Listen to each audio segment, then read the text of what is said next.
You are probably wealthier than every billionaire that's ever existed. Does that sound crazy? It sounds a little bit crazy, but it's not, really. You don't need a luxury watch, you don't need a private jet, you don't need a $1 billion mansion. It's just a mindset thing.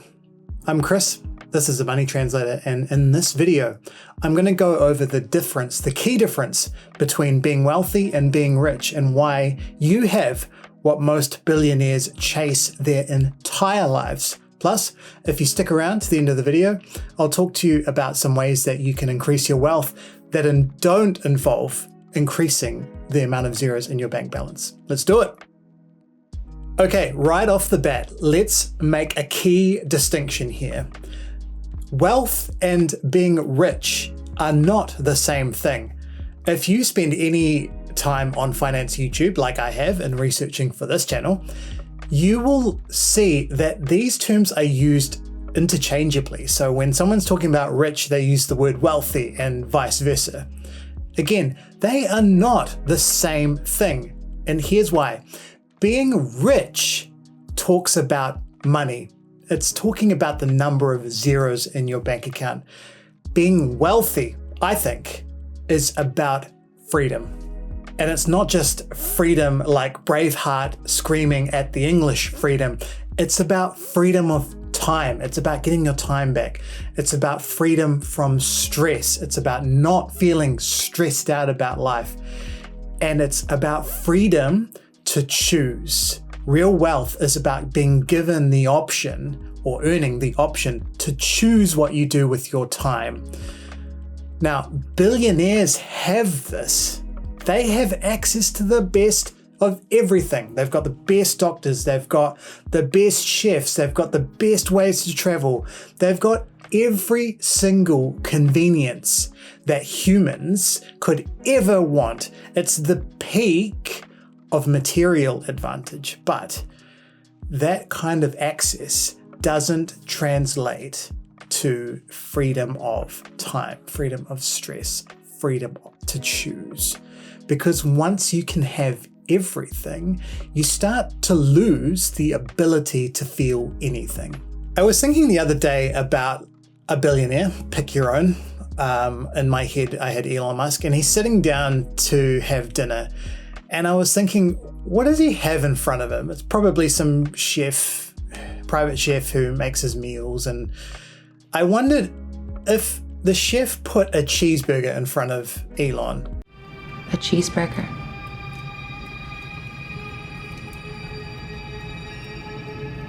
And Elon takes a bite. How he tastes that cheeseburger.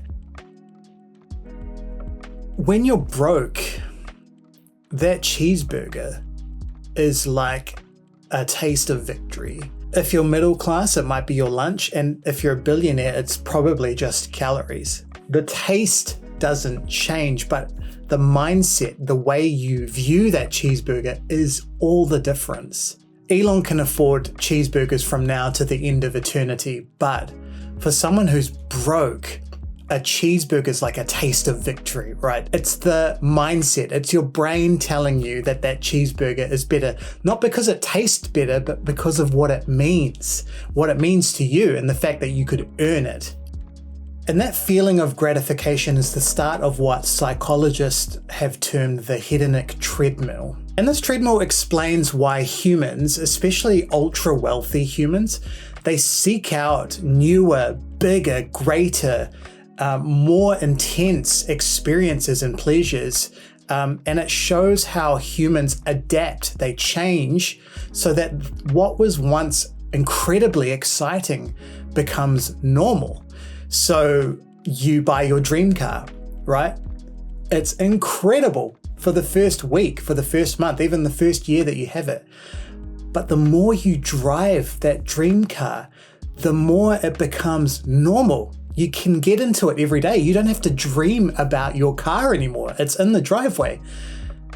But it takes away some of that magic and some of that mystery and some of that allure, the challenge of having to afford it, to own it. It's gone. And then you realize that this thing is just taking me from point A to point B, maybe a little faster, maybe a little more louder or a more comfortable ride, but it's just taking me from A to B. It's the same thing with anything. You get a promotion, you get a raise, you get a new gadget, and the little happiness meter in your brain, it stops responding. And that's because humans, me, you, everyone, we're all biologically wired, I think, to chase more, progress, more, the next thing. But the moment that becomes the goal, the satisfaction slips away, I think. And billionaires are deeply, deeply trapped in that cycle. Just for a second, imagine that you have access to everything, every comfort in the world, and all of it is completely meaningless. It's a special kind of hell, and you are wealthier for not experiencing that. If wealth isn't about accumulating stuff, money, possessions, then what is it? I think real wealth, the core of real wealth, isn't about accumulating things. It's about appreciation. It's about appreciating the things that we do have. If rich is how much we have, wealth is how deeply and sincerely we can enjoy it. And wealth doesn't have to be a thing that we own. If you can pay your bills on time, you are wealthy. If you can make time for the people that you love, you are wealthy. And if you can actually taste that cheeseburger and really appreciate it, you're already living in the kind of wealth that money can't buy. Billionaires can buy comfort, but they cannot buy contentment. They can purchase time, but they can't buy peace. They can hire company, but they cannot create connections. So just think about your circle of friends or your family. There'll be people there with modest incomes who they radiate calm. They radiate the sense of peace and of contentment. They're happy with their lives. They're happy with what they have.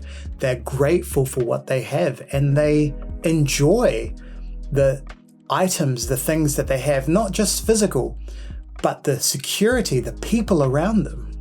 Now compare that to maybe someone you know who has an incredibly high salary or a high stress job. They're an important person, they're a wealthy person, but they never stop grinding.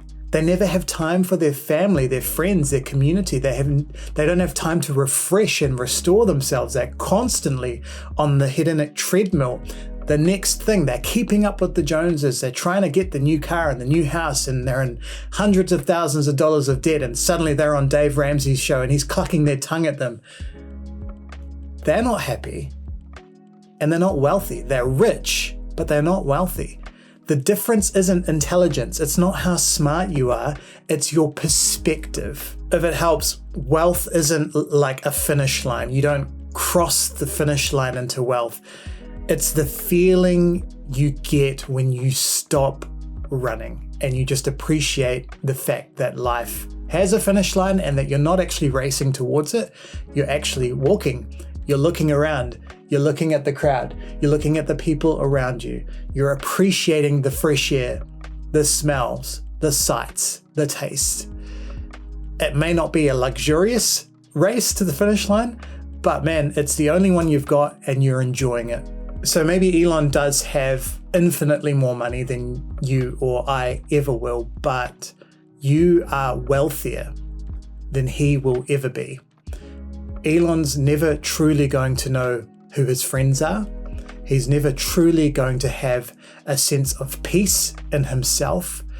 And again, Elon I'm picking on, but anyone who's in that sort of position of influence or fame will struggle with this because they lose their sense of identity. And I think that's why you see famous people especially lock into their own social circles, because they know that those are the only people they can relate to because they're the only people who have gone through the same thing as them. We don't have that shackle on us. We can live our lives in a way that is meaningful and that we don't have to question that. We can create our own friendships and we can create our own circles. Wealth isn't about how much you spend, it's about how much peace you can afford to feel. Now, these things aren't mutually exclusive. Like, you can be wealthy and you can be financially rich at the same time. And that's okay. I think there's a space for everything, but having those two things requires us to have a healthy amount of perspective and self-awareness. So knowing, especially if you do have money and financial assets, knowing that that's not the whole picture is really important. And I think as well, comparing ourselves and our situation is really dangerous. Social media makes it really easy for us to compare ourselves to others. Your algorithm is probably like fine-tuned to a point where it's trying to sell you a lifestyle. It's trying to sell you products and things that are going to make you happy, that are going to make you content. That's not real wealth. Don't fall for it, okay? So next time you're watching content, just have a little flag up. When someone says rich, do they mean wealthy? And if someone says wealthy, are they just talking about getting rich?